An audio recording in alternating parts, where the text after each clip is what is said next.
ya, pas bayar pajak tuh numpuk tuh denda-dendanya. Ya, hati-hati makanya, apalagi kalau minjemin motor ke orang lain.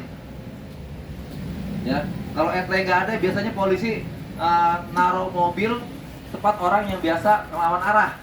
Ditaruh aja mobil kamera. Udah ketahuan plat nomornya, cetet, cetet, cetet, cetet, cetet, cetet, udah panen aja dah.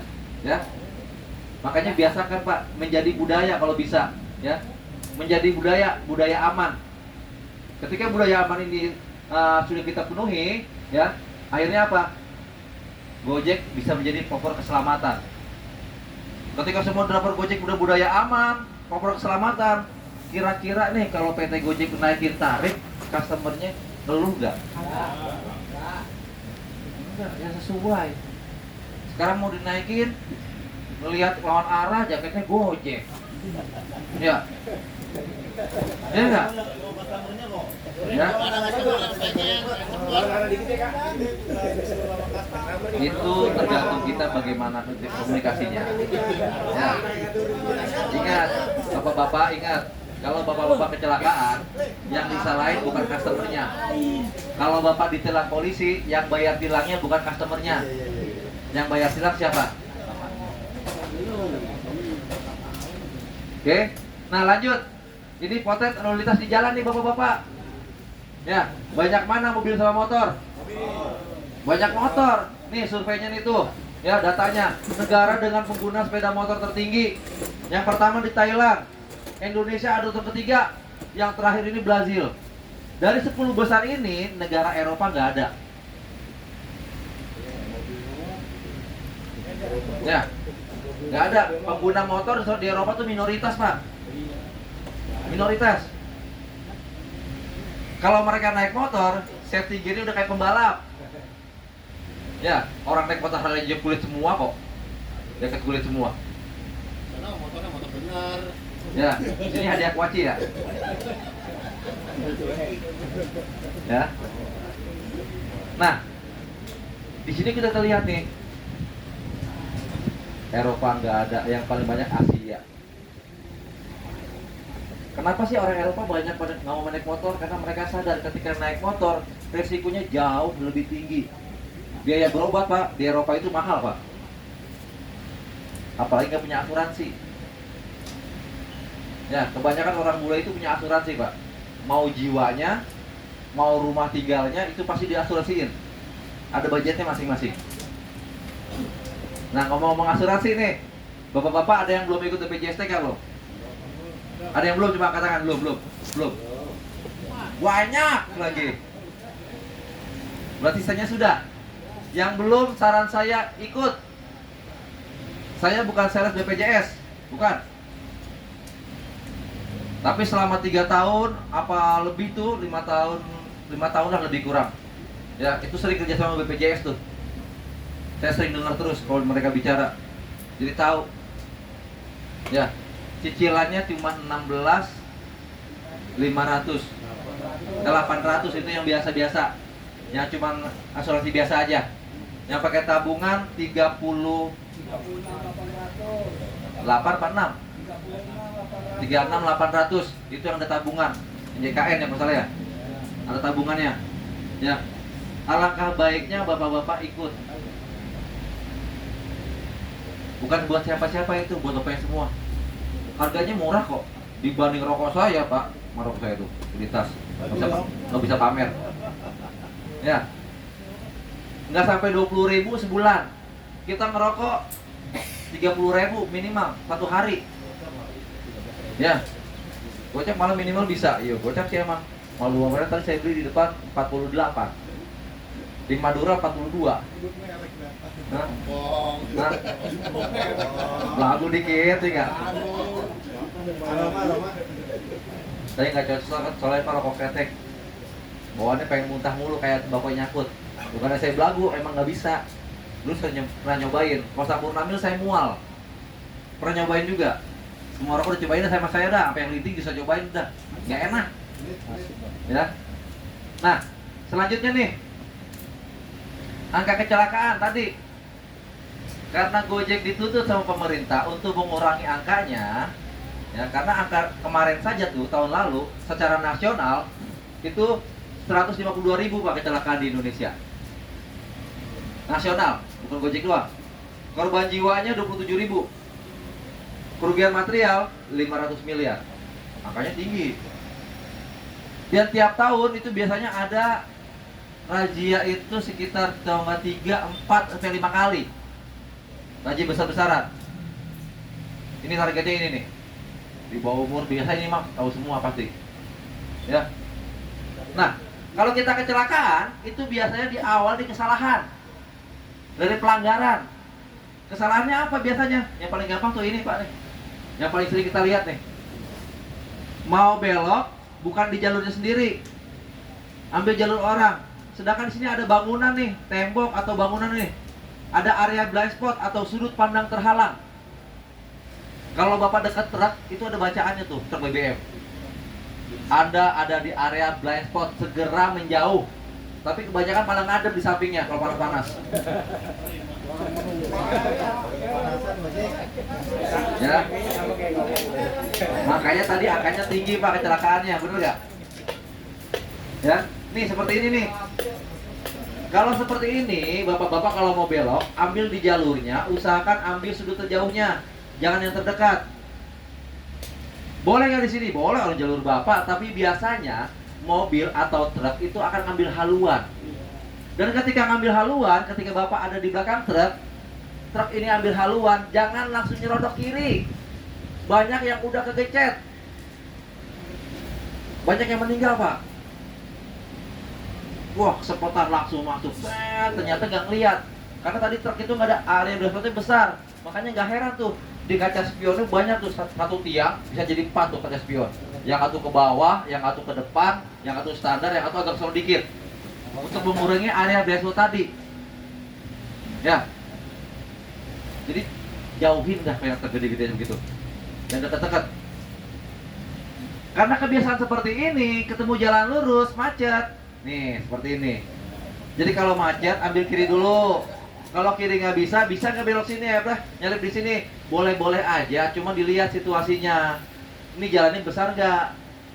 Kendaraan yang lewat itu biasanya mobil apa? Cari kalau mobil biasa, kita ambil patokan Alphard yang agak gedean dikit. Kira-kira Alphard masih bisa lewat nggak? Kalau nggak bisa lewat, jangan ngambil. Kalau masih bisa, monggo silakan. Cuma cukup satu barisan. Tapi penyakitnya biasanya nih, satu baris sudah penuh, pindah 2 baris, 3 baris, akhirnya apa? Seperti ini, stuck, nggak bisa jalan. Yang tadinya padat merayap cuma 5 menit, 10 menit, setengah jam, 1 jam, 2 jam, terkunci nggak bisa lewat. Ya. Contoh yang paling gampang deket atau area palang pintu kereta api. Bayoran ya. Sini penuh, sini kosong buat arah sono. Ada portal, alip semua kanan. Yang di sini juga sama. Biar portal naik kayak tawuran. Motor sama motor. Ya. Karena kalau kita kecelakaan, Pak, faktornya cuma 4, Pak. Nggak banyak. Ya. Faktor utamanya cuma 4, setelah di breakdown banyak. Ya, lebih dari 10 malahan. Dari 10 ini paling banyak adalah faktor manusia. Ya, contoh yang paling gampang. Yang pertama nih, faktornya apa saja? Yang pertama faktor manusia. Yang kedua faktor kendaraan. Yang ketiga faktor lingkungan. Yang keempat cuaca. Dari 4 faktor ini, faktor yang paling menentukan adalah manusia sebesar 86%. Siapa yang survei? NHTSA, National Highway Traffic Safety Administration. Kalau Bapak punya helm yang di atas 200, selain emboss SNI, itu ada DOT, Department of Transportation. Nah, Department of Transportation itu ada di bawah naungan NHTSA. Berarti helm Bapak yang ada DOT-nya sudah lulus uji keselamatan di sana. Pak, helm Gojek lulus gak keselamatannya? SNI doang, DOT-nya nggak ada. Ya, lagi harganya di bawah berapa? Bikin potong. Segitu aja kadang suka nyesek. Lama banget nih potongannya.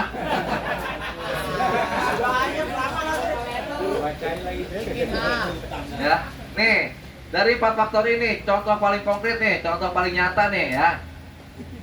Faktor manusia, kendaraan, lingkungan, sama cuaca. Bannya botak, remnya nggak pakem, tikungan, banyak pasir. Kalau kita lewat situ, jatuh nggak kita? Kalau jalannya pelan, jatuh nggak? Enggak, kan balik ke manusianya lagi. Ngapain kita ngebut-ngebut, udah tahu bannya botak, remnya nggak pakem, banyak pasir. Kan balik ke manusianya lagi. Pak, ingat kalau dia bilang, Pak, buru-buru, sayang aja nih slide-nya cuma dikit, Pak. Ini slide-nya harusnya ada hampir 50, Pak. Ada yang namanya manajemen resiko. Kalau saya, ya, saya pribadi kan bukan narik nih. Jadi ada tujuannya, misalkan kerja, ya. Misalkan masuknya jam 7 nih, kayak saran hari ini saran nih. Paling siang jam 7 ya. Saya usahakan minimal setengah jam sebelum jam 7 saya sudah hadir di tempat. Makanya saya berangkat jam 5:15. Karena kemarin saya berangkat kesiangan dikit, jam setengah 6 sampai sini setengah 7. Udah mulai rame. Itu manajemen waktu kita nih. Tapi customer-nya gimana, Pak? Ya salah dia sendiri. Kita ngantar doang. Ingat, tugas dasar bapak-bapak ini adalah tugas dasarnya adalah mengantarkan orang atau barang dari titik A ke titik B dengan aman, nyaman, selamat. Itu dasarnya. Jangan dianterin ke alam baka. Tapi ada nggak yang begitu? Ada. Suruh nganter paket diambil ada nggak? Ada. Biasanya akun apa? Akun yang dijual beliin. Makanya punya akun biasanya comot atau polisi langsung. Saya jual, Pak. Siapa suruh? Kriminal masuknya, bener nggak? Kan akun nama dia. Masa lu nggak tahu siapa yang beli akun lu? Dicari terus. Makanya hati-hati. Kalau misalnya lu punya akun, nonaktif aja dulu. Suatu kita perlu. Nanti kalau perlu aktifin lagi. Bikin gacor bagaimana? Terapi lah. Terapiin. Ya. Sekarang saya tahu nih kebanyakan gak gacor. Kenapa? Kemarin waktu puasa mau lebaran milih-milih. Kebanyakan. Ya enggak? Gasnya banyak banget nih. Kewalahan saya. Makanya sekarang Gojek buka baru lagi. Nambah driver lagi sekarang. Kenapa? Kemarin bulan puasa mau lebaran, itu Gojek keteteran, drivernya pada nggak mau ngambil, milih-milih. Sanksinya sekarang nih habis lebaran, pada anyep yang milih-milih. Wah lumayan, 5 kilo 50.000. Ya enggak? Habis lebaran anyep dikenain. Nah, karena banyak orderan yang nggak diambil, mau nggak mau, mereka buka lagi lowongan nih. Orang-orang yang lama-lama yang udah daftar, panggil-panggilin lagi. Saingan baru timbul. Iya enggak? Sekarang tinggal lihat siapa yang rajin aja. Itu kan terapi salah satunya ya. Ambil aja orderan, nggak usah milih-milih. Nah, lanjut. Sebelum berangkat, cek dulu motornya. Pastikan badan kita sehat. Kalau sakit, jangan narik. Istirahat aja dulu. Seumpama harus tetap narik, kurangin jam nariknya. Terutama buat bapak-bapak yang udah agak tua-tua dikit nih, berumur nih. Ya, kurangin ya. Kalau misalkan agak sakit, gak enak badan, yang biasanya 8 jam, ya, kurangin jadi 4 jam aja nariknya. Ya, itu terserah bapak. Ya, terserah bapak lah. Ingat, bapak ditungguin di rumah, tulang punggung keluarga. Sedangkan banyak teman-teman bapak di sana meninggal di jalan bukan karena kecelakaan. Bahasa kitanya kecapean atau angin duduk. Ya, istirahat, makan, baru nyender, lewat. Gitu mulu ya enggak? Di motor, minggir dikit, masuk angin kayaknya begini dikit, meninggal. Itu banyak. Enggak 1-2, Pak. Ya, enggak 1-2. Selanjutnya, periksa kendaraannya. Dicek keliling. Liatin, ambil panasin, lampu sen kanan kiri, jauh dekat, rem belakang, ya. Lampu remnya. Terus kalau rem belakang, ini motor matic terutama nih, yang motor-motornya masih tromol, ya. Diatur remnya. Kalau bisa ngeremnya 2 jari. 2 jari, set, berarti kan kira-kira nih. Udah narik belum remnya? Karena biasanya kalau sudah jalan itu beda lagi jarak berhentinya. Ya, kalau 2 jari nggak bisa, masih bisa pakai 4 jari, tarik. Nah, biasanya nih motor matic, rem belakangnya yang tromol udah kayak kopling. Bukannya berhenti nyelonong. Ya, tolong disetel. Setelah disetel, kalau emang itu ganti tromol, ganti apa? Kapasnya Pak. Jangan sampai nanti nunggu tromolnya habis. Beli pelek baru mahal loh, pelek racing. Ya, sekarang juga mahal. Belum tentu dapatnya bagus. Pelek dapatnya. Ya. Terus yang paling penting lagi oli. Saran dari saya, idealnya sebulan 2 kali. Ya, jadi 2 minggu sekali ganti, 2 minggu sekali ganti, 2 minggu sekali ganti. Jangan nunggu motornya jadi fogging. Motor matic 6 tak. Jangan nunggu jadi motor matic 6 tak ya. Motor matic tapi ngebul. Ya, kalau udah ngebul itu biasanya baret. Dan motor-motor di bawah 150 itu kalau turun mesin minimal 1 juta Pak. 1 juta minimal. Itu juga barang dipakai NPP. NPP. Kalau di atas 150 cc itu udah ganti, nggak bisa diboring, ganti blok. Contohnya NMAX. Ya udah nggak bisa lagi, harus ganti blok. Kemarin temennya ada yang bilang tuh, saya baru kemarin Pak, 2.400.000 ganti blok saya baret. Ya, tapi kan Pak saya muternya 10 km aja Pak nih. Kan katanya olinya bisa sampai 4.000, ada yang bisa 2.000. Ya, saya 1.000 masih kering juga sih. Gitu, bener gak? Ya, banyak yang mau kayak gitu? Banyak. Ingat Pak, cuman ingat ya, ketika Bapak lagi jalan, Bapak kan nggak bisa milih treknya. Ya, dapat trek yang macet. Itu ketika macet, mesin tetap nyala. Kilometernya nggak jalan. Sehari berapa kali dapat macet? Mesinnya nyala terus. Ya, giran dibuka, Bang ganti oli. Mana olinya Bang? Cuma segelas ini nih Bang, segelas kopi. Langsung pucet. Waduh, kumpulin duit kan nih. Ya, aturan buat yang lain jadi berat turun mesin. Ya. Selanjutnya patuhi rambu lalu lintas. Biar kita lebih tertib lagi di jalan, lebih lancar ketika di jalan. Selanjutnya persiapkan SIM, STNK dan juga uang sial. Minimal gocap. Ya, uang sial selipin ini di STNK. Uang sial. Ya, kalau kita nggak punya duit, minimal tuh ada cadangan di STNK selip. Ya, kalau bannya bocor, itu tukang tambal nggak terima lagi KTP. Udah banyak KTP dia katanya. Orang naruh KTP nggak balik lagi soalnya. Ya, mau ninggalnya STNK dia pasti. Agak mahalan soalnya kalau hilang ngurusnya 700-an. Ya dibanding KTP tinggal jalan dukcapil doang, bikin baru. Asal hilang kantor polisi 20.000. Ya. Nah, lanjut, posisi duduk. Secara ideal, naik motor itu duduknya harus diatur. Pandangannya harus jauh. Kalau jalannya lurus, lurus jauh ke depan. Kalau jalannya belok, lihat arah tujuannya mana, lurus. Dagunya nggak turun, rata-rata air. Ya, karena kalau pandangannya jauh, 3 zona yang dilihat.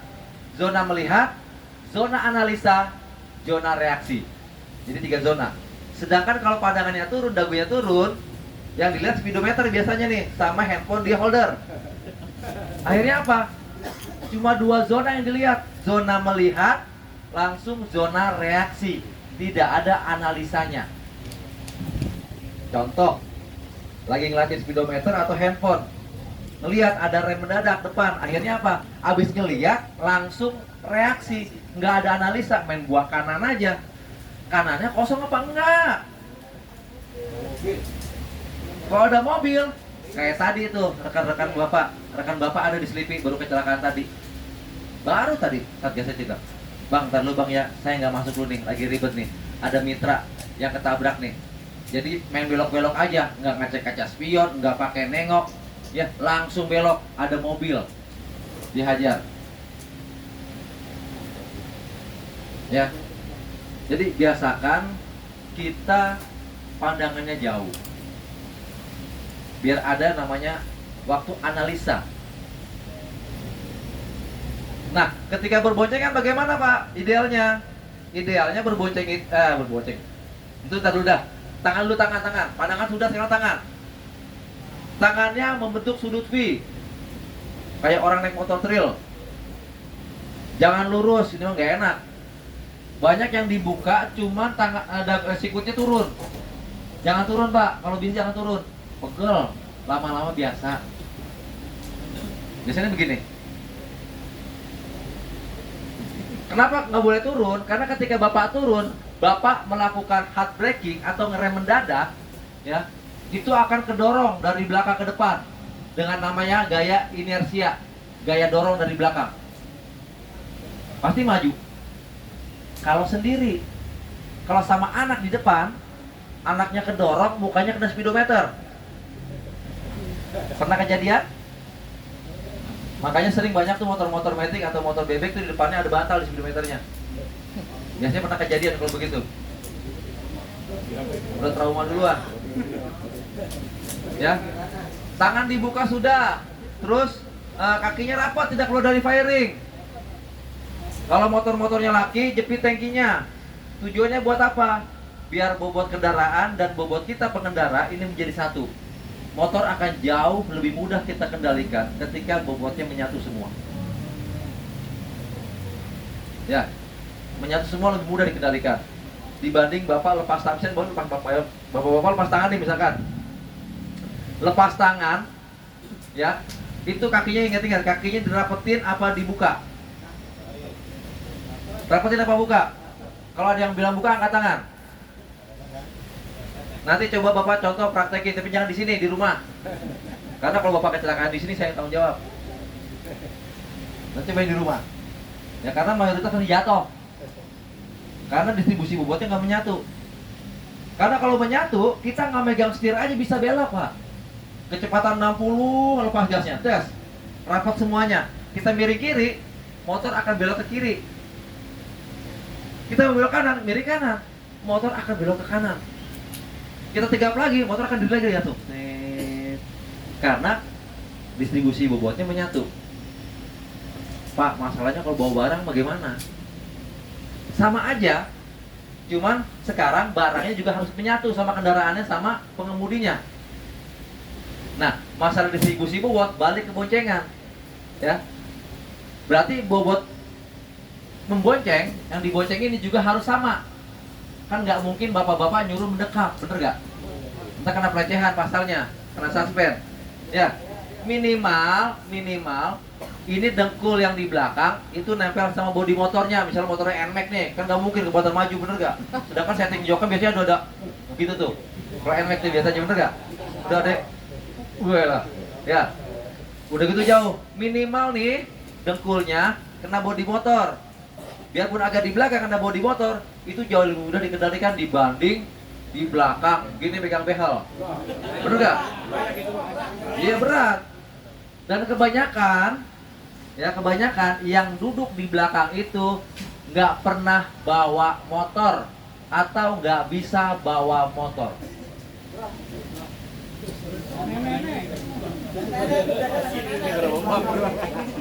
Ya, biasanya nggak bisa bawa motor atau nggak pernah bawa motor. Biasanya diboncengin doang. Atau juga mungkin trauma, atau mungkin jaket drivernya bau. Ya nggak? Ya. Gondrong kelilipan, wah, Bang Gondrong, disalahin tuh katanya. Bang Gondrong disalahin katanya tuh katanya. Gondrong kali gondrong. Kan pakai helm bang, masa kelilipan sih? Kan ada baknya juga. Ada baknya juga biasanya. Ya. Nah, sampai sini cukup jelas. Jelas ya? Mau pulang kan? Iyalah, udah selesai nih materi saya tuh. Udah tinggal lapar. Gak ada gulai no tadi no. Gulai ada no kuahnya no. Ya. Dagingnya mahal masalahnya. Kita langsung praktek. Tapi sebelum praktek, botol jangan dibuang nih, kita kasih lagi. Diisi ulang aja. Ya. Nanti bapak-bapak semuanya langsung ke lapangan, gak usah ke motornya, ke lapangan dulu. Akan dicontohkan dulu, ya. Akan dikasih lihat dulu, dijelaskan dulu, baru praktek motor masing-masing. Nanti prakteknya tolong ikuti arahan orang di lapangan. Karena sertifikatnya keluar sama kayak nomor parkiran tadi. Jangan ada yang nyelip, sistemnya drive thru. Sudah masuk sini, keluar tenda putih, ambil makannya, maju lagi, ambil sertifikatnya, maju lagi, parkir dulu. Jangan ambil makan, berhenti, benerin dulu. Woi, belakang udah panjang. Ya, maju dulu aja. Ambil sertifikatnya, maju lagi bentar. Parkir, baru benerin sertifikatnya, gulung, taruh di tas atau di bagasi. Ya, makannya beresin, baru pulang. Clear? Cukup jelas? Siap praktek? Wassalamualaikum warahmatullahi wabarakatuh.